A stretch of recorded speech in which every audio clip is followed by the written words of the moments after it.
ब्रह्मर्षि पितामह पत्रिजी ब्रह्मर्षि पितामह पत्रिजी ब्रह्मर्षि पितामह पत्रिजी।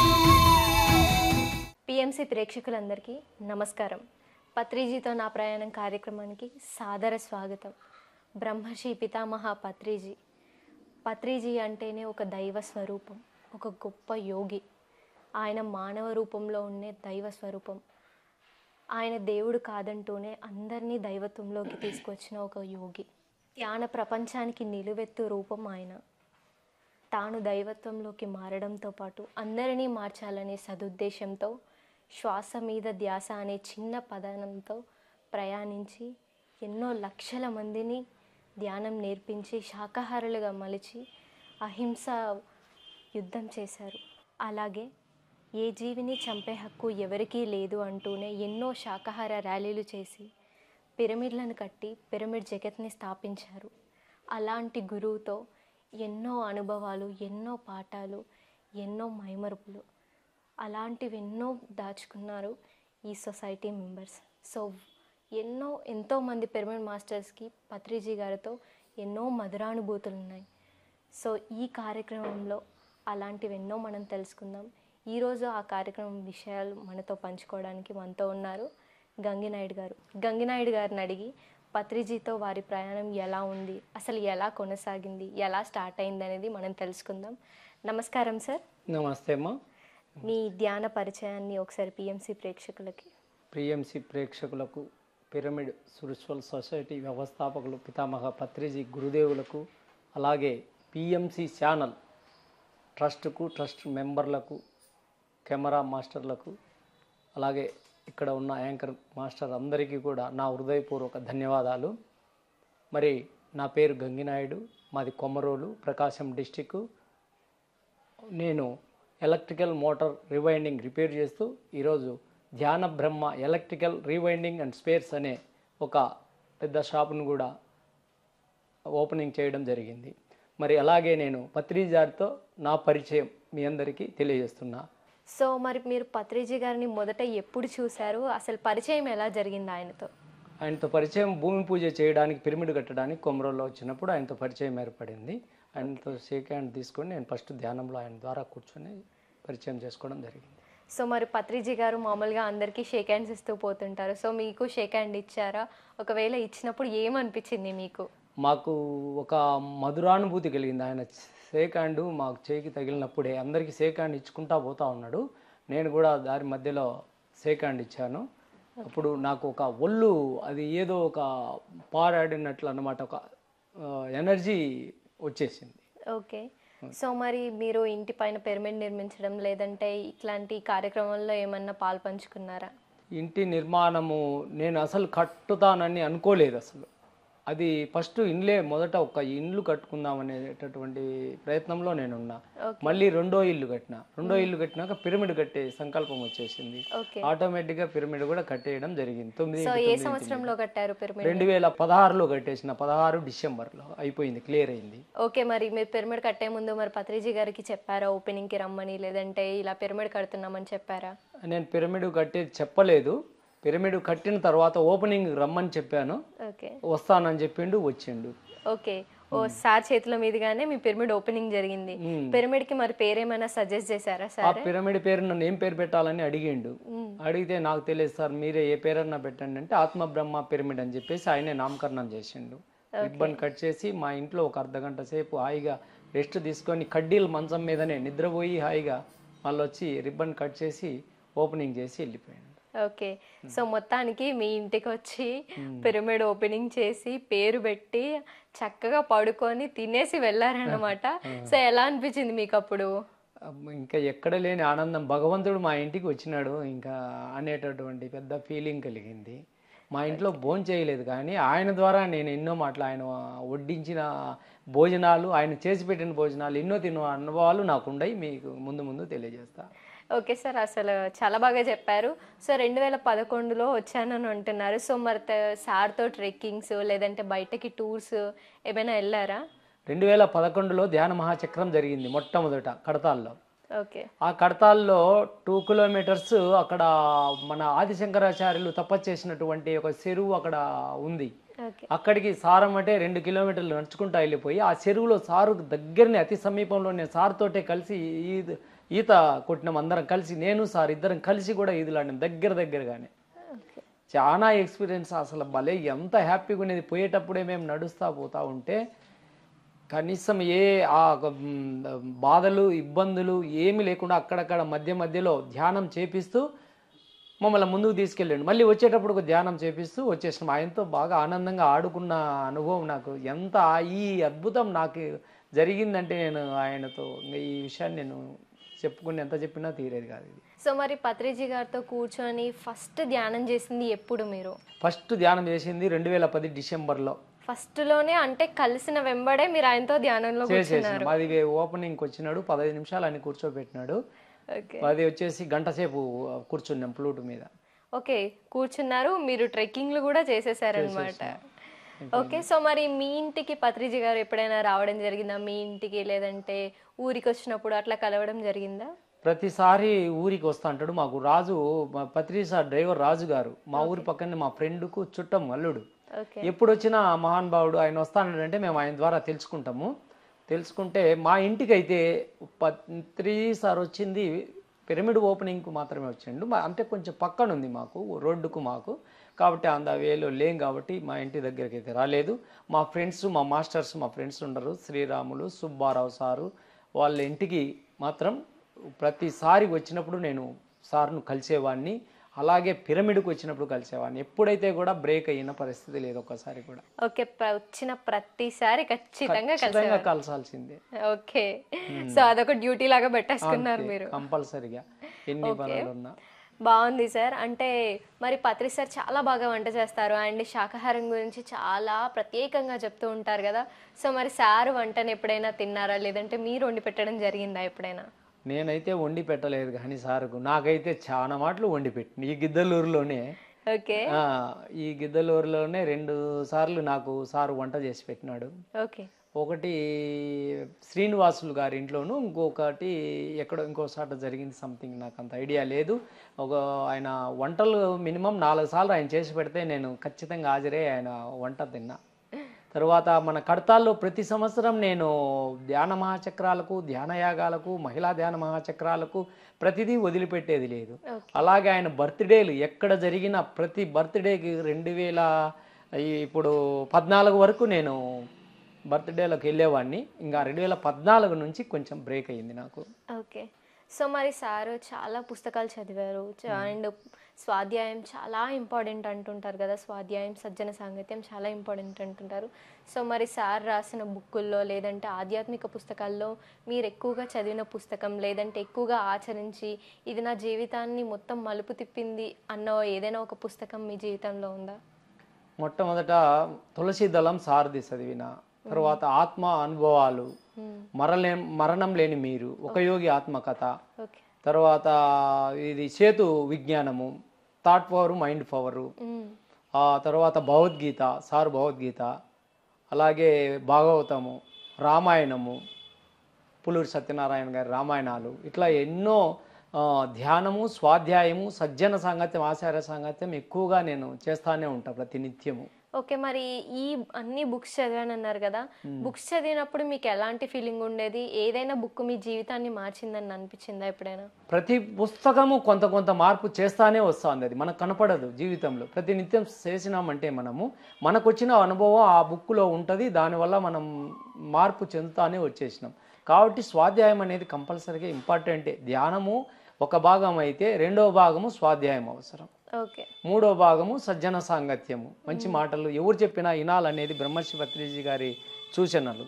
ఎవరు చెప్పినా ఇనాలి, అవసరమైతే దాన్ని తీసుకోవాలి, లేదంటే కట్ చేసుకోవాలి. సో మరి మీ జీవితంలో మీరు సజ్జన సాంగత్యం చేస్తూ ఉంటారా నిత్య జీవితంలో? చేస్తానే ఉంటాను నేను. ఎవరు వచ్చినా సరే, యోగులు వచ్చినా సరే, హిమాలయ పర్వతాల నుంచి వచ్చిన మహానుభావులు వచ్చినా సరే, ఎలాంటి వాళ్ళైనా సరే, ఇప్పుడు యోగా అవి ఇవి కొన్ని చేస్తూ ఉంటారు, వాళ్ళ ఏంటంటాము హిందూ ధర్మం అని ఇలాంటి ఎన్నో శాస్త్రాలు చేసేవాళ్ళు, ప్రతి ఒక్కరి మాటలు వింటాం. తర్వాత నేను ఇంకొకటి రామచంద్ర మిషను, తర్వాత ఎట్లుంటుందో అది చూసినాం, దారి ఎలా ఉంటుంది. ఆ తర్వాత ఓం శాంతి చూసినాము. ఇలాగా రామకృష్ణ మఠము, ఇవన్నీ కూడా ధ్యాన అనుభవాలు నేను చూసిన. ఎలా ఏది బాగుంటుంది అంటే అన్నిటికంటే శ్వాస మీద ధ్యాస. బ్రహ్మర్షి పత్రిజీ గారు చెప్పిన సూత్రమే సులభమైన దారి, సిమెంట్ రోడ్డు. అంతే, ఆయన బాట వేశారు, మనం నడుస్తున్నాం. నడుస్తాము. నడవడం కాదు, పరిగెడుతున్నాం మనం అందరం. అది. ఆయన ఏమంటారంటే అన్నింటి దగ్గర తెలుసుకోండి, వినండి, మీకు నచ్చింది ఆచరించండి అంటుంటారు. సో దానిలో భాగంగానే మీరు ఎప్పుడైనా క్లాసెస్ చెప్తూ ఉంటారా మరి? ఖచ్చితంగా. నేను అప్పుడే 2012లోనే పాండురంగ స్వామి దేవాలయంలో నంద్యాల, మన మేడం పేరు ఆమె వచ్చేసి వైజయంతి మేడం, సూర్యుడితో ధ్యానం చేస్తుంది ఆమె. నేను కూడా అలాగే ప్రతినిత్యం సూర్య ధ్యానం, అది వరకు కూడా అవి స్తోత్రాలు చదువుకుండేవాడిని. కాబట్టి ఇప్పుడు ధ్యానం మీద చేసి కూడా సూర్యుడి భగవానుని కళ్ళు తెరిసే నేను చాలాసేపు చూస్తూ ఉంటాను. అప్పుడప్పుడు కూడా కళ్ళు తెరిచి ధ్యానం చేస్తూ ఉంటా. అప్పుడు అక్కడ పాండురంగ స్వామి దేవాలయంలో క్లాస్ చెప్పడానికి మమ్మల్ని ఆహ్వానించిండ్రు. నేను మా friend pyramid master teacher Subbarao sir ఇద్దరం కలిసి పోయినాము. పోతే ఆ పాండురంగ స్వామి దేవాలయంలో పెట్టినాము. మళ్ళీ తర్వాత పౌర్ణమి ఉంటే వాళ్ళ ఊరికి పల్లెకు తీసుకుపోయిన రాత్రి 10 గంటలకు. అక్కడ కూడా క్లాస్ చెప్పి రావడం మొదట జరిగింది. తర్వాత పోతే ఇక్కడ బ్రహ్మంగారి మఠం మండలము, అది అక్కడ ఒక అనాథ పిల్లలు ఉండరు. అనాథ పిల్లలకు క్లాస్ చెప్పి రావడానికి నేను సుబ్బారావు మాస్టర్ ఇద్దరం వెళ్ళినాము. అలాగే పొదిలి, దర్శి, ఇలా చాలా సార్లు క్లాస్ చెప్పడానికి. అలాగే మేము ప్రతి వారము నాకు ఒక సంకల్పం, ప్రతి శనివారం ఒక ఊరికి పోయి ధ్యానం చెప్పి రావాలనే భాగంగా మా చుట్టుపక్కల మండలంలో పల్లెలు తిమ్మారెడ్డిపల్లె, రెడ్డిచెర్ల, బాలరెడ్డిపల్లె, అలాగే కొన్ని పల్లెలకు పోయి ధ్యానం శనివారం చెప్పి రావడం కూడా జరిగింది. ఓకే, మంచి ట్రావెలింగ్ చేస్తున్నారు, క్లాసెస్ చెప్తున్నారు, అంతా బాగుంది. మరి పత్రిజీ గారు పిరమిడ్ మాస్టర్స్ అని అనుకునే వాళ్ళు ఈ 18 ఆదర్శ సూత్రాలు ఖచ్చితంగా పాటించాలి. ఎందుకంటే అవి పాటించినప్పుడు మాత్రమే మీరు ఒక పిరమిడ్ మాస్టర్గా గుర్తింపు పొందినట్టు అని చెప్తుంటారు. సో మరి ఆ 18 ఆదర్శ సూత్రాలు విన్నప్పుడు మీకు ఎలా అనిపించినాయి అండ్ మీ నిత్య జీవితంలో వాటిని పాటిస్తుంటారా? ఖచ్చితంగా 18 ఆదర్శ సూత్రాలలో ఒక ట్రెక్కింగ్ తప్ప, ఆ ట్రెక్కింగ్ అంటే అడవులకు వెళ్ళలేం, కానీ బయట అయితే కాళ్ళకు చెప్పులు కూడా లేకుండా రోజు ఒక అరగంట ట్రెక్కింగ్ చేస్తానే ఉంటాం ఇంటి దగ్గర. కానీ ట్రెక్కింగ్ తప్ప 17 ఆదర్శ సూత్రాలు నేను పాటిస్తాను. ఓకే, మొత్తం మీరు ఆల్రెడీ ట్రెక్కింగ్ లో వెళ్ళేసి వచ్చిన సార్తో. మళ్ళీ ట్రెక్కింగ్లు అంటే ఇష్టమే, అంత లెక్కలు ఎక్కడికైనా పోవాలని కొన్ని పోతూ ఉంటాం. ఇప్పుడు మనకు జీతవనం కొట్టాలు ఉంది, అక్కడికి పోయినప్పుడు ఆ కొండపైకి ఎక్కుతాము. అలా తప్ప ఇప్పుడు పోయేదానికి అవకాశం ఇక్కడ దొరకలేదు. మేము మా ఇంటి దగ్గరే ఏదైనా అల్పాహారం తీసుకున్న తర్వాత నైట్ చెప్పులు కూడా లేకుండా ఒట్టి కాళ్ళతోనే నడిచి వచ్చేస్తాం. నైట్ ఒక అరగంట సేపు ట్రెక్కింగ్ చేస్తాం. సో మరి 18 ఆదర్శ సూత్రాల గురించి మీరేం చెప్తారు? ఎక్సలెంట్ అయిన 18 ఆదర్శ సూత్రాలు, సరి అయిన ధ్యానం, సరి అయిన ప్రతి నిత్యము క్రమం తప్పకుండా చేసే ధ్యానం. క్రమం తప్పితే వేస్ట్. ఎక్కడ ఉన్నా మనము బస్సులో ప్రయాణిస్తున్నా, రైల్లో ప్రయాణిస్తున్నా, ఫ్లైట్లో ప్రయాణిస్తున్నా, కింద భూమి మీద ఉన్నా మన సాధన ఆ టయానికి కూర్చోవాల్సిందే కళ్ళు మూసుకొని. లేదు దాన్ని కంపల్సరీగా మనం ఉదయం సాయంత్రము అది ధ్యానం చేయాల్సిందే. ధ్యానం చేయకపోతే ఆ రోజు మనము ఏం భోజనం కూడా తిననట్టే లెక్క. ఓ వావ్, అసలు అంటే చాలా బాగా చెప్పారు. అంటే ధ్యానం చేయకపోతే అసలు తినకపోయినట్టే అని చెప్తున్నారు. ఈ 18 ఆదర్శ సూత్రాలలో శాకాహార ర్యాలీలు చేయండి, శాకాహారం కోసం ప్రచారం చేయండి అని చెప్తుంటారు. సో దానిలో మీ పాత్ర ఎలా ఉంటుంది? నా పాత్ర ప్రతిసాట విజయవాడ శాకాహార ర్యాలీకి పోయినా, తర్వాత ఒంగోలు పోయినాము, తర్వాత సీమకుర్తి పోయినాము, తర్వాత ప్రొద్దుటూరు పోయినాము పత్రిజీ సార్ ఉన్నప్పుడే. మరి ఇట్లా ఎన్నో ఎక్కడ ఉన్న శాకాహార ర్యాలీలకు నేను ఖచ్చితంగా అటెండ్ అవుతా. ఓకే, మరి శాకాహార ర్యాలీలకు అటెండ్ అవుతాను అంటున్నారు. సో మరి మామూలుగా మన పిరమిడ్ మాస్టర్స్ ఎలా ఉంటారంటే ఎవరు కనిపించినా కూడా ముందు నువ్వు శాకాహారిగా అని వెంటబడుతూ ఉంటారు. ధ్యానం చెప్పినా చెప్పకపోయినా కానీ ఫస్ట్ వెంటబడుతూ ఉంటారు. సో మరి మీరు ఎలా ప్రచారం చేస్తారు? నేను ఎంటపడడం నాకు కుదరదు. పత్రిజీ సార్ ఇంకొక మాట కూడా చెప్పినాడు, అడిగిన వానికి చెప్పు, అడగనోడికి వాడు ఈనాడు, నువ్వు చెప్పిన లాభం లేదని. కాబట్టి నా సంకల్పం ఏమంటే రోజుకు ఒకరికి ధ్యానం నేర్పాలి, నా ద్వారా ఇది విశ్వ కళ్యాణానికి వెళ్ళాలి. కాబట్టి రోజుకు నాకు ఒక మాస్టర్ దొరికితే ఒకడు ధ్యానం చెప్తానని చెప్పేసి షాప్లో వచ్చి కూర్చుంటా 9కి వచ్చి. అప్పుడు ఆ మధ్యలో ఎవరో ఒకరు వస్తే ఈరోజు కూడా ఒకరికి చెప్పేసిన, ప్రతిరోజు ఒకరు దొరుకుతూ ఉంటారు నా సంకల్పాన్ని బట్టి. నా సంకల్పం నేను సంకల్పిస్తే కంపల్సరీగా ఎవరో ఒకరు వస్తారు. వాళ్ళకు ధ్యానం గురించి శాకాహారం గురించి ఖచ్చితంగా చెప్పే పంపిస్తా. అది వినేటోడు ఉంటేనే. ఇంకా వ్యతిరేకం చేస్తే దానికి మనం చెప్పము, వదిలేస్తాం. వెంటబడి చెప్పేదైతే నా అలవాటు లేదు. ఎందుకంటే పత్రిజీ గారు ఇంకో మాట కూడా అంటారు, మూర్ఖులతో వాదించకూడదు అంటారు. ఎవరికి అవసరమో వారికి ఖచ్చితంగా అందుతుంది అంటారు. ఒకప్పుడు చిన్న ఎగ్జాంపుల్ ఉండేదంట, ఒక పాంప్లెంట్ కింద పడినవి తీయమంటారా అని అడిగితే తీయకండి, అది ఎప్పుడు ఎవరికి ఎక్కడ అవసరం ఉంటుందో అది వాళ్ళకి చేరుతుంది, సో ఎక్కడ పడిన పాంప్లెంట్లు అక్కడే ఉంచండి అని పడేసిన వాళ్ళని కూడా ఏమనొద్దు మీరు అని చెప్పేవాళ్ళంట. అంటే మన ద్వారా ఎవరికి అందాలో వాళ్ళకి అందుతుంది ఖచ్చితంగా. సో మంచి ఎక్స్ప్లెనేషన్ అయితే చెప్పారు. సో మరి పిరమిడ్ కట్టాను అన్నారు, పిరమిడ్ల గురించి మీరేం చెప్తారు? పిరమిడ్ శక్తి అద్భుత శక్తి. పిరమిడ్ సామాన్యమైంది కాదు. అది మనకు మన ఇంట్లో కూర్చొని చేస్తే ఆలోచనలు, బెల్లు కొట్టటాలు, మనుషులు వచ్చి ఊరొకడు పిలిచడము, సమస్యలు ఉంటాయి. అది మనం ఒక టయాన్ని నిర్ణయం చేసుకొని పిరమిడ్ లేకపోతే పిరమిడ్ ఎనర్జీ అనేది చాలా అవి ముక్కోణాలతో, అవి 4 కోణాలతో కలిగి ఉండడము. మన దేవాలయాల్లో గర్భగుళ్ళు ఎలా ఉంటాయో అలా ఉంటుంది కాబట్టి మనం ఆ పిరమిడ్ లేకపోతే గర్భగుళ్ళు లేకపోయిన ఫీలింగ్ కలుగుతుంది. ఆ ఫీలింగ్ ద్వారా మనకు విశ్వశక్తి ఆవాహనం జరిగి ఆలోచన రహిత స్థితి కలుగుతుంది. ఆలోచన రహిత స్థితి ఎప్పుడు కలుగుతుంది? మనము హాయిగా శూన్యంలోకి వెళ్ళిపోతాము. ఓకే, సో మరి మంచి ఎక్స్ప్లెనేషన్ ఇచ్చారు. అండ్ పత్రిజీ గారు ఎప్పుడు చెప్తూ ఉంటారు, ఈ ప్రపంచం మొత్తం ధ్యాన జగత్, పిరమిడ్ జగత్, శాకాహార జగత్ కావాలి అని అంటూ ఉంటారు. ఆయన దానికోసం ఆయన చివరి శ్వాస వరకు, ఆయన శరీరాన్ని వదిలేసే వరకు ఒక్క క్షణం కూడా నిలవకుండా ప్రతిరోజు ప్రతి నిమిషం ప్రచారం చేశారు. ఆయనకు చేయాల్సినవన్నీ చేసేసి వెళ్ళారు. సో దాంట్లో మీ పాత్ర ఏంటి?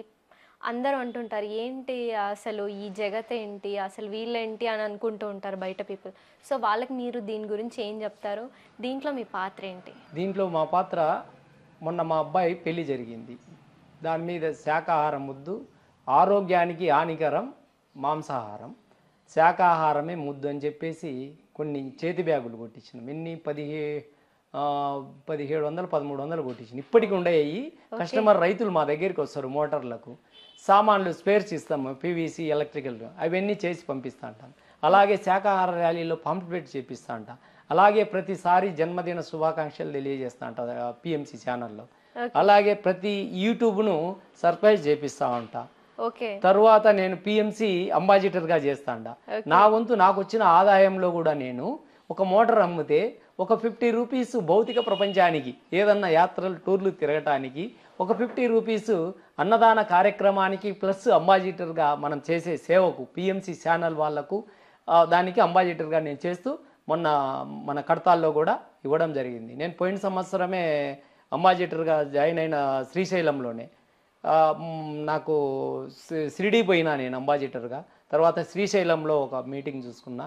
ఇప్పుడు మళ్ళీ ఆల్రెడీగా నేను ఇది దాని పేరేమంటే మధుర పిఎంసి ట్రస్ట్ అంబాసిడర్ ట్రస్ట్ మీటింగ్కు మా వైఫ్ నేను కూడా పోవడం జరుగుతుంది. ధ్యాన ప్రసారం చేయడానికే నేను ఇప్పుడు ఈ భూమి మీద జన్మ తీసుకున్నానని నాకు అర్థమైంది. కాబట్టి నేను ఇప్పుడు ఏదో ఒక రూపంలో ప్రతి ఒక వ్యక్తికి ధ్యానాన్ని తెలియజేయడానికే ఈరోజు పిఎంసి ఛానల్లో అంబాసిడర్గా జాయిన్ అయ్యి ప్రతి ఒక్కరికి ఇది అందాలి. పత్రిజీ గారు సార్ కలలుగన్న ఈ ధ్యాన జగత్తు, పిరమిడ్ జగత్తు, శాకాహార జగత్ కోసము నేను నా వంతు నేను కృషి చేస్తున్నాను. సో మరి చాలా బాగా చెప్పారు. అంటే మీ కొడుకు పెళ్ళికి అసలు ఒక బ్యాగులు గుట్టియడం, దాని మీద ఒక పేరు వేయించడం, అది అందరికీ పంచడం, ఒక ఇన్స్పిరేషన్ అయితే ఉంది మీ లైఫ్లో అని తెలుస్తుంది. అంటే పత్రి సార్ ప్రతి నడవడిక మీలో కూడా కనిపిస్తుంది. సో పత్రి గారు చాలా పెద్ద కుటుంబాన్ని తయారు చేశారు, ఒక వసుదైక కుటుంబాన్ని తయారు చేశారు పిఎస్ఎస్ఎంని. సో ఈ పిఎస్ఎస్ఎంని చూసినప్పుడు మీకు ఎలాంటి అనుభవం అనిపిస్తుంది? అసలు మీ అభిప్రాయం ఏంటి? పిఎంసి ద్వారానే మన పిఎస్ఎస్ఎం పిఎస్ఎస్ఎం ఎలా అభివృద్ధి చెందిందంటే పిఎంసి ఛానల్ ద్వారానే అభివృద్ధి చెందింది. ఎట్లా కరోనా వచ్చింది, బయటికి పోయే పరిస్థితులు ఎక్కడా లేవు. అప్పుడు ఆ జూమ్ క్లాసులు ఈ పిఎంసి ఛానలే ఎంతో ఎత్తుకు తీసుకుపోయింది. పత్రి సారు మనమంతా శ్రమ పడకుండా, కష్టపడకుండా. అప్పుడు ఈ కరోనా రాగతలిగి అందరు వెళ్ళండి, ఇంటింటికి పోయి ధ్యానం చెప్పండి, ఇంటింటికి పోయి పాంప్లెట్ ఇవ్వండి, ఇలా చెప్పేవాళ్ళు పత్రి సారు. ఎప్పుడైతే ప్రకృతి మాత వచ్చేసిందో మన తల్లి కరోనా, ఆ మహాతల్లికి ఎప్పుడు కూడా మనం కృతజ్ఞత చెప్పుకోవాలి. ఎందుకంటే ప్రకృతి పంచభూతాలు తన తత్వాన్ని తను మార్చుకుంటుంది తప్ప వేరే ఎవరు మార్చలేరు. కాబట్టి ఆ రూపంలో వచ్చింది, చెడునంతా ఊడ్చిపెట్టేసింది. అందులో భాగంగా పిఎంసి ఛానల్ ఎప్పుడైతే ఈ జూమ్ క్లాసులు అవి ఇవి పిఎంసి ఛానల్ మన పిఎంసి ఛానల్ ఏర్పడిందో అప్పటి నుంచి అందరికీ ఈ ఆధ్యాత్మికత, అసలు ధ్యానం అంటే ఏమిటి, శాకాహారం అంటే ఏంటి, మనుషులు ఎందుకు ఇలా అవుతా ఉండరు అనే విషయం పూర్తిగా అర్థమైంది. ఈరోజు ఒకరికి ఒకరు మనం తెలియజేయకుండానే పిఎంసి ఛానల్ ద్వారా ఎంతోమంది ధ్యానంలోకి వస్తారు. వాళ్ళందరికీ కూడా శతకోటి కృతజ్ఞతలు, వందనాలు. సో మరి మీరు 14 సంవత్సరాల నుంచి ఈ సొసైటీలో ఉన్నారు, ధ్యానం చేస్తున్నారు, పిరమిడ్ గురించి, శాకాహారం గురించి అద్భుతంగా చెప్పారు. అండ్ చాలా మంచి విషయాలు మాకు తెలియజేశారు పత్రిజీ గారితో ఉన్నది. మరి పత్రిజీ గారు శరీరాన్ని వదిలేశారు. శరీరాన్ని వదిలేశాక బయట జనం చాలామంది అనుకున్నారు ఇంకా ఈ సొసైటీ పడిపోయింది, అందరి సొసైటీస్ లాగే ఈ సొసైటీ పని కూడా అయిపోయింది, గురువు చనిపోయారు అని అనుకున్నారు. అప్పుడు మీ ఫీలింగ్ ఏంటి? అప్పుడు నాకు ఎలాంటి ఫీలింగ్ లేదు. హ్యాపీగా ఈయన కింద ఉండి ఆయన 2095లో ఎంతవరకు నాతోటి ఉంటారు మీరు బ్రతికంటే అందులో నేను కూడా చెయ్యెత్తిన, నేను కూడా నీ ఎమ్మటే ఉంటాను ఎప్పటికీ కూడా అని. అయితే దీనికి నేను ఎలాంటి బాధపడలేదు. కానీ 2013లో 12లోనో మనకు TV9 చేసిన దాంతో నా మనసు అంతా హృదయ వికారం అయిపోయింది. బాధపడితే అది వదిలేసినాం. అప్పుడే మానం మధురం అవమానం మధురం ఇలాంటివన్నీ వస్తాయి, మామూలు రొటీన్ అనుకున్నాము. అప్పుడు మా మిస్సెస్ కూడా నాతో ధ్యానం వచ్చేది. ఎప్పుడైతే ఆ ఇన్సిడెంట్ జరిగిందో ఈరోజు నా భార్య ధ్యానంలోకి రావడంలే, శాకాహారిగా నన్ను సహకరిస్తుంది, ధ్యాన ప్రచారానికి నన్ను సహకరిస్తుంది, ఎక్కడికైనా వెళ్ళినా సహకరిస్తుంది. నా కుటుంబం మొత్తం అందరూ పూర్తి వారి సహాయ సహకారాలతో నేను ఈరోజు ఎంతవరకైనా వెళ్తాను. ప్రతి యజ్ఞాలకు, ప్రతి బర్త్డేలకు, ప్రతి కార్యక్రమాలకు అందులో 90% నేను ఎక్కడ జరిగితే ఎక్కడ ఈ పిరమిడ్ స్పిరిచువల్ సొసైటీకి, ఈ విశ్వ కళ్యాణానికి నా వంతు నేను పరిగెడతానే ఉంటాను. ఓకే, ఆ 2012 జరిగినప్పుడు కూడా పత్రిజీ గారు ఏమన్నారంటే ఎవరు చేశారో కానీ ఇదొక ధ్యాన ప్రచారం జరిగింది, వాళ్ళకి నేను చేతులెత్తి నమస్కారం చేస్తాను, వాళ్ళ కాళ్ళు పట్టుకున్నా నాకు అసలు ఎటువంటిది ఫీలింగ్ లేదు, ఎందుకంటే కొన్ని కోట్ల మందికి ధ్యాన ప్రచారం జరిగింది అని ఆయన ఏది కావాలో అది మాత్రమే పాజిటివిటీని తీసుకున్నారు. అది ఆయనతోనే సాధ్యం అవుతుంది అని మనం అనుకుంటాం, కానీ ఆయన మనందరినీ కూడా తయారు చేశారు. అండ్ ఆయన ఎప్పుడూ చెప్తూ ఉంటారు, నేను నీ గురువును కాదు, నీ శ్వాసే నీ గురువు అని అంటుంటారు. సో మరి దానిపై మీ అభిప్రాయం? ఇప్పుడు మనకు ఆ రోజు వాళ్ళు చేసిన దానికి నిన్న పక్షాతాపం కూడా జరిగింది. చెడు చేస్తే చెడు జరుగుతుంది, మంచి చేస్తే మంచి జరుగుతుంది. ఆ రోజు జరిగిన దానికి ఈరోజు ఆ TV9 లేకుండా పోయింది. తర్వాత మంచి సార్ వచ్చినాడు, ఆయన మహానుభావుడు నిన్న ₹1 కోటి మనకు విరాళాలు కూడా PMCకి అందిస్తామని TV9 ఈరోజు అద్భుతంగా నడుస్తుంది. రామకోటేశ్వరరావు ఆ మహానుభావుడు మొన్న వచ్చిండు. ఎంతమందికి ఎంత ఆనందం వేసింది, మాకు ఆ రోజు ఒళ్ళంతా పులకరించిపోయింది. మన పత్రిజీ సారు విశ్వశక్తి ఎప్పుడు అంతటా నిండుతుంది. మనం భౌతిక శరీరంతో ఉన్నప్పుడు నా నుంచి ఈ చుట్టుపక్కల మాత్రమే చేర్చగలను, ఈ ధ్యానాన్ని, శాకాహారం కానీ ఇంకో కార్యక్రమం కానీ, ధ్యానం కానీ శాకాహారం ధ్యాన జగత్ చేయాలన్నా ఒక మనిషి భౌతికంగా కొంత ఏరియా మాత్రమే కవర్ చేయగలడు. ఇప్పుడు ఈ లైటింగ్ ఎంత ఫోకస్ చేస్తుంది, మనం ఒక చిన్న లైట్ టార్చ్ లైట్ వేస్తే ఎంత ఫోకస్, నీ ముఖం నా ఫేసు నీ ఫేసే కనిపిస్తుంది, కానీ ఈ లైటింగ్ ఎంత చేస్తానని చెప్పండి. అలాగే పత్రిజీ సారు భౌతిక ప్రపంచం మీద ఆయన వంతు వర్క్ అయిపోయింది, పైకి పోయి ఆయన లైటింగ్ అంతా ప్రతి ఒక్కరిలో నిండిపోతుంది. ప్రతి వాళ్ళు నేను ధ్యానం చేయాలా, నేను ధ్యానంలోకి రావాలా అనే తపన వాళ్ళకు మొదలవుతూ ఉంది. మరి ఇది సులభమైన మార్గమా, అది సులభమైన మార్గమా? పెద్ద మార్గం అది. ఆయన ఎందుకంటే ఈ భౌతిక ప్రపంచం మీద ఇంకా నా వంతు నేను చేసినాను, పైనుంచి ఇంకా నడిపిస్తాను నేను 2095 దాకా పైలోకాల నుంచి ప్రతి ఒక్కరికి ధ్యానాన్ని, శాకాహారాన్ని, ధ్యాన జగత్తును, పిరమిడ్ జగత్తును తెలియజేస్తారని వారికి ఏదో ఒక రూపంలో ప్రతి నిత్యం మాకు తటస్థ అవుతానే ఉంటాడు. ఆయన ముళ్ళ బాటలో నడిచి ఒక రోడ్డును క్రియేట్ చేసి ఇంకా మీరు పెరగెత్తండి, నేను పైనుండి మీకు సహకరిస్తుంటాను అని చెప్పారు. ఆయన మరి శరీరాన్ని వెకేట్ చేశారు. అప్పుడు మీకు ఏమనిపించింది? నాకు ఏమీ అనిపించలేదు. ఎంత అయినా కానీ ప్రేమతో ఉంటాం కాబట్టి నేను ఆల్రెడీగా మరణం మధురం జననం మధురం అనే విషయాన్ని మనం తెలుసుకొని ఉండము. ఆ మహానుభావుడు ఎప్పుడు చెప్తూ ఉంటాడు, కాబట్టి ఇంక దేనికి ఏడవడము, ఇది ఒక పాఠం అయిపోయింది, నెక్స్ట్ రెండో పాఠం నేర్చుకోవడానికి వెళ్తాండం పైకి. అది విశ్వ కళ్యాణానికి ఉపయోగపడడానికి చేసేటటువంటి ప్రయాణంలో ఆయన అంతవరకు ఈ రథాన్ని నడిపించి పైకి పోయి పైనుంచి కూడా మన మళ్ళీ నడిపిస్తూనే ఉన్నాడు. అలాంటి దానికి మనం ఏడవడం దేనికి? హ్యాపీగా గంతులేసి ఈజీలేసి ఆయన దగ్గర కూర్చొని ధ్యానం చేసి మహానుభావుని లక్షణంగా పైకి పంపించినాం. అప్పుడు పైనుంచి కూడా ఇక్కడ ఆయన నా స్వప్నంలో ఒకసారి ఫ్లూట్ వాయిస్తూ ఇల్లు తిరుగుతూ ధ్యానం చెప్తా ఉన్నాడు. ఓకే. ఆ అనుభవం నాకు ఈ మధ్య ఒకసారి వచ్చేసింది. నేను ఆయన అమ్మటే ఉండా, మొత్తం ఇల్లు తిరుగుతూ ఉన్నాడు బ్రహ్మాండంగా, లాల్చి పైజాం వేసుకొని ఫ్లూట్ వాయిస్తా ఉన్నాడు, ధ్యానం ప్రసారం చేస్తాను ఆయనతోటి నేను ఉండా. ఓకే. ఇంకింతకంటే ఏం కావాలా? నాకు ఎప్పుడు నా నుంచి వచ్చే ప్రతి వాక్కు అది ఆ పత్రిజీ వాక్కే. నేను చెప్పే ప్రతి విషయం లోక కళ్యాణానికి ఉపయోగపడడానికి ఆ పత్రిజీ గారి గురువు గారి వాక్కులే నా నోటి నుంచి రావాలనేదే నా సంకల్పం. నేను కాదు, ఇక్కడ గంగినాయుడు కాదు చెప్పేది. నేను ఇప్పుడు చెప్పేవన్నీ కూడా పత్రిజీ సార్ నాతో చెప్పిస్తా ఉన్నాడు. ఇది విశ్వ కళ్యాణానికి ఉపయోగపడడానికి. నేను కూడా ఈ భూమి మీదకి విశ్వ కళ్యాణం కోసమే వచ్చినా కానీ వేరే ఏం లేదు. ఓకే. సో మరి అత్యద్భుతమైన ప్రయాణాన్ని చెప్పారు. సో మరి పత్రి సార్లో మీకు నచ్చే క్వాలిటీ ఏంటి? ప్రతిదీ నచ్చుతుంది మేడం. ఆయన ఒకసారి నేను ఆయన పాదాల మీద పడిన నంద్యాలలో, నాకు తెలియదు అప్పుడు కొత్త. మామూలుగా ఆయన కొడతానంటారు కదా, చాలా మట్టుకి అందరికి భయం ఉంటుంది. ఎక్కడ ఆయన్ని టచ్ చేస్తే తిడతారో లేదంటే గబాలన కొట్టేస్తారో అని భయం అనిపిస్తుంది. సో మరి మీకేమనిపించింది? నాకు ఫస్ట్ భయం ఉండేది. ఇప్పుడు కనపడిన కళ్ళల్లో కళ్ళు పెట్టి చూస్తాడు. శ్రీ గురుదేవోభ్యో నమః అని ఆయన చేయిని ముట్టుకొని నా కళ్ళకు అద్దుకుంటా తప్ప కాళ్ళ మీద పడను. ఫస్ట్ ఒకసారి కాళ్ళ మీద తెలియక పడ్డమే తోసేసిండు, కింద పడినా. అప్పుడు అదేదో మనకు తెలియదు అప్పటికి. మళ్ళీ ఎప్పుడైతే ఆయన అలా చేసిండో, ఆయన చేసే దాంట్లో ఎక్కడైతే నీ బ్లాక్స్ ఉన్నాయో ఆ బ్లాక్స్ విడుదల చేయడానికే ఆయన మనలో ఉన్న రాక్షసాన్ని, ఆ భూతాలను ప్రారదోలానికి ఆయన తిట్టినా కొట్టినా అది చేసేది ఆయన మన మంచి కోసమే కానీ వేరే కాదు.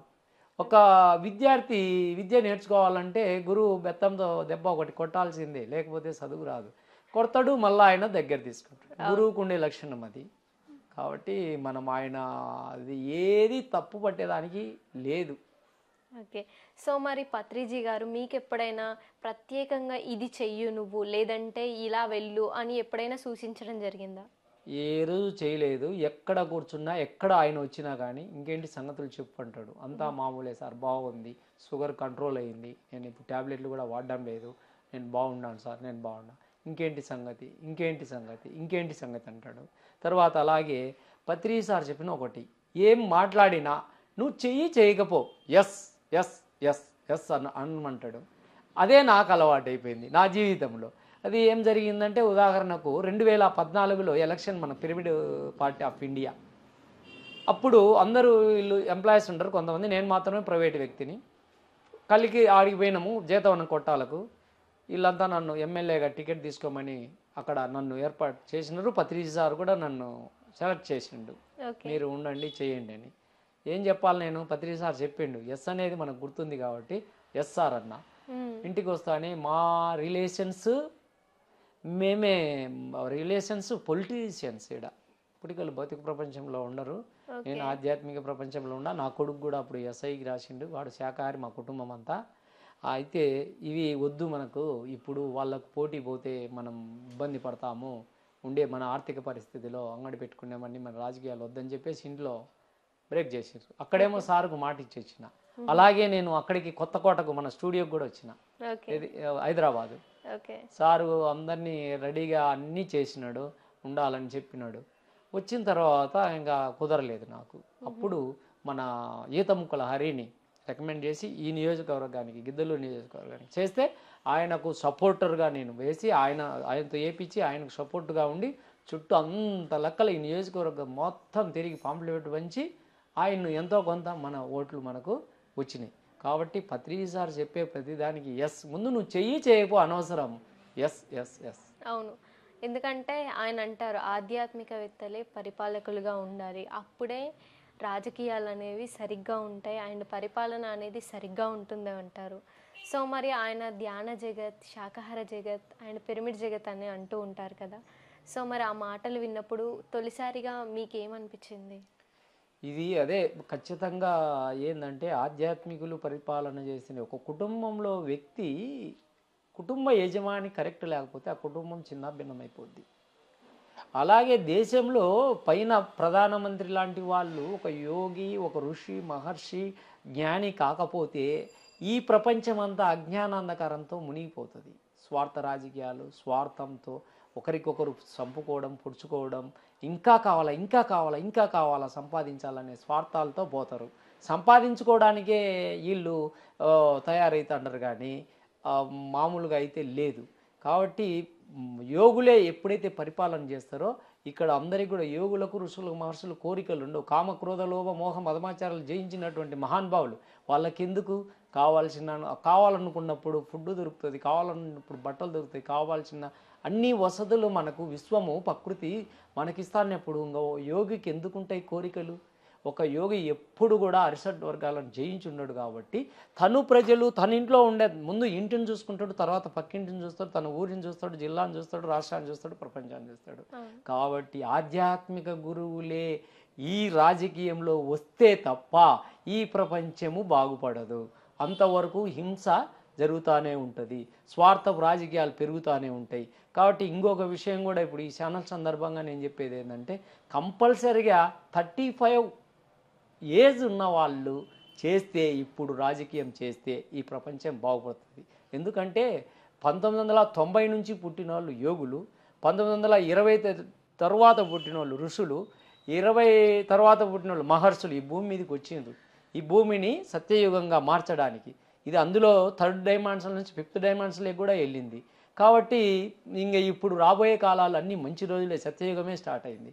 కాబట్టి వాళ్ళు అలాంటి వాళ్ళు చేసి మహిళా శక్తి కూడా ఈ రోజుల్లో ఆ వయసు వాళ్ళే చేస్తే కనుక 35-40% 40 ఏజ్ ఉండేటోళ్ళు ఈ పొలిటికల్గా ధ్యానం వాళ్ళు ఆ తర్వాత చేస్తే కనుక వాళ్ళు ఏం చేసినా ఈ ప్రపంచం ధ్యాన జగత్ అయి తీరుతుంది. ఓకే, చాలా మంచి ఎక్స్ప్లెయిన్ చేశారు.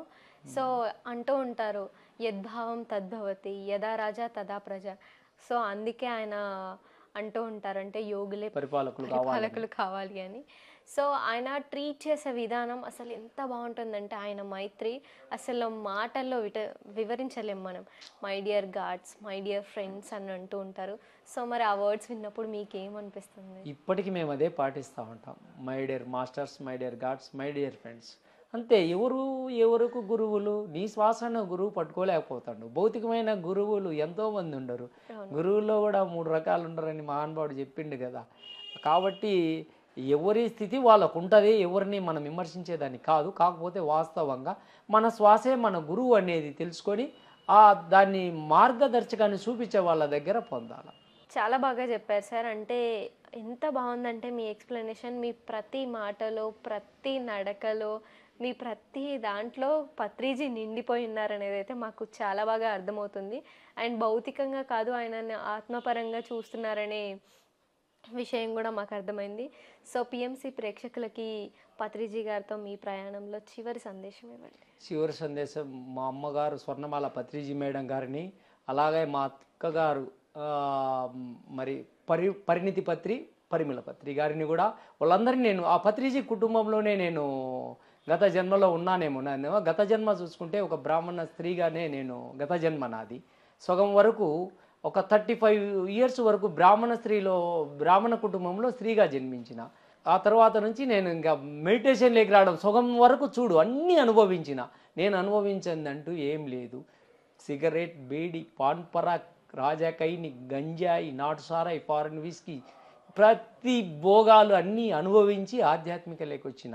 ప్రతి చేప నుంచి రొయ్యలు, ఫ్రాన్స్, చికెన్, మటన్, బిఫ్, అవి ఇవి మొత్తం కంసు, పిట్ట మాంసం అన్నీ నాకు 35 ఇయర్స్ వరకు అదే జన్మ. ఎంతవరకు నా స్త్రీతత్వాన్ని చూసుకుంటే ఎంత బాగుంది. 35 ఏళ్లలో ఒక బ్రాహ్మణ కుటుంబంలో పుట్టిన నా గత జన్మ. ఆ గత జన్మ నుంచి అక్కడి వరకు అందుకే నేను అజ్ఞానంలో ఆ తర్వాత తెలిసింది నా విషయము.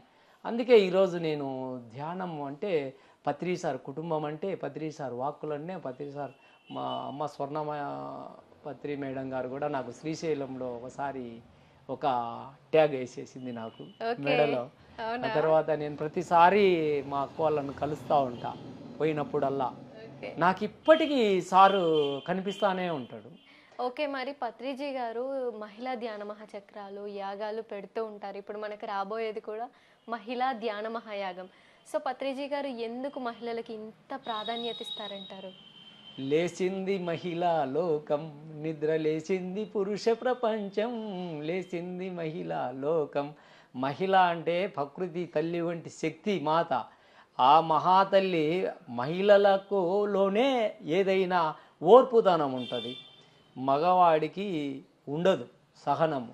కాబట్టి మనకు ఆ మహిళలకే సారు ప్రాధాన్యం ఇస్తాడు. ఈరోజు మహిళలే చేస్తేనే అది ఆ కుటుంబం, స్త్రీ బాగలేకపోతే ఆ కుటుంబం అంతా చిన్నాభిన్నమైతే, ఓర్పు లేకపోతే కొంచెం ఎంతో సహనంతో స్త్రీ శక్తి మహా గొప్పది కదమ్మా. కాబట్టి చాలా మహిళలకే ఈరోజు ఇవాళ మహిళ సపరేటు పురుషుడు సపరేట్ కాదు, రెండు అర్ధనాదీశ్వరం. మనం ఆ అర్ధనాదీశ్వరం ఎప్పుడైతే తెలుసుకుంటామో ఇంకేమి లేదు అక్కడ. శివపార్వతి పరమేశ్వరులు మనలోనే ఉండరు. మమాత్మ సర్వభూతాత్మ, ఎప్పుడు బ్యాలెన్సింగ్ లో ఉంటాము. అది మమాత్మ సర్వభూతాత్మ, ఈశ్వరం సర్వభూతానం, అహం బ్రహ్మస్మి, తత్వమసి బ్రహ్మ, అయమాత్మ బ్రహ్మ, ప్రజ్ఞానం బ్రహ్మ, సర్వం కల్పితం బ్రహ్మ. అంతా నేనే ఇంటే ఇంకేముంది ఇంకా. అసలు ఎంత బాగా చెప్తున్నారంటే మీ ప్రతి అణువులో పత్రిజీ ఇంకిపోయి ఉన్నారని మాకు అర్థమవుతుంది. మీ చివరి సందేశం పిఎంసి ప్రేక్షకులతో పంచుకోండి. పిఎంసి ప్రేక్షకులకు నాకు ఎంతో అనుసంధానం ఉంది. ప్రతిదానికి నేను మన పిఎంసి వాళ్ళకు తెలియజేసేది ఏంటంటే, మనం ప్రతి ఒక్కరూ పిఎంసి ఛానల్, పిరమిడ్ మెడిటేషన్ ఛానల్ను యూట్యూబ్లోను, అలాగే ఒక్కొక్క జిల్లాకు ఒక కోడ్ ఉంది, ప్రతి ఛానల్లో వస్తుంది. ప్రతి ప్రేక్షకులు ఖచ్చితంగా ఈ పిఎంసి ఛానల్ను చూసి ప్రతి ఒక్కరూ చెప్పేదిని కావాల్సిన అనుభవాన్ని మనము తీసుకోవాలి, అవసరం లేని దాన్ని వదిలేయాలి. ప్రతి ఒక్కరూ ఈ ధ్యానంలోకి రావాలి. వారు చేసుకున్న పూర్వజన్మ సుకృతం పాపం వ్యాధి రూపేణ పీడ్యతే. గత జన్మలో చేసిన చిన్న చిన్న పాపాలకు చిన్న చిన్న రోగాలు, పెద్ద పెద్ద పాపాలకు పెద్ద పెద్ద రోగాలు. పాపాలే లేకుంటే రోగాలే లేవు. కాబట్టి మనం చేసింది పాపాలు, కాబట్టి పాపాల వల్ల రోగాలు వస్తున్నాయి. కాబట్టి ఈ పాపాలు పోవాలంటే జ్ఞానాగ్ని దగ్ధ కర్మానం, ధ్యానం అనే జ్ఞానాన్ని పట్టుకో, జ్ఞానం అనే నిప్పులో కర్మలనే కట్టెలు వేసి దహింపజేసుకో. అంతకంటే వేరే మార్గం లేదుగాక లేదు. ఎవడు నిన్ను నీ కర్మను బాగు చేసేవాడు ఈ ప్రపంచంలో లేడు. నీ శ్వాసే నీ గురువు, నీ శ్వాస నీ గురువు దగ్గర నువ్వు ఎప్పుడైతే ధైర్యంగా కూర్చోగలుగుతావో నీలో ఉన్న సమస్తము బయటికి వెళ్ళిపోతాయి.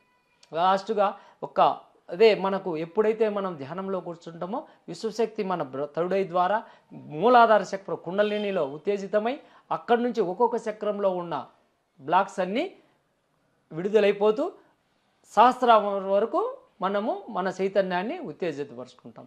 ఎప్పుడైతే మనలో ఉన్న నాడులు ఉత్తేజితమైతాయో మనలో ఉన్న కర్మలన్నీ దగ్ధమైపోతూ ఉంటాయి. ఓ వావ్, సూపర్ సార్. మిగిలేది లాస్ట్కి ఈ ఆత్మ మాత్రమే అని మీరు ఎంత బాగా ఎక్స్ప్లెయిన్ చేశారు. ఈ కార్యక్రమంలో మీ అనుభవాలు పంచుకున్నందుకు వెరీ వెరీ వెరీ థ్యాంక్స్ అమ్మా. థ్యాంక్స్. చూసారు కదా, చాలా బాగా చెప్పారు గంగినాయుడు గారు. అసలు పత్రిజీ గారితో వారికి ఉన్న ప్రయాణం, వారికి ఉన్న అనుభవాలు, మరుపులు అసలు ఎంత మధురంగా ఉన్నాయో చూసాం కదా. మరికొన్ని విషయాలు మరికొంతమంది గెస్ట్లతో తెలుసుకునే ముందు అంతవరకు చూస్తూనే ఉండండి పిఎంసి. నమస్కారం. ब्रह्मर्षि पितामह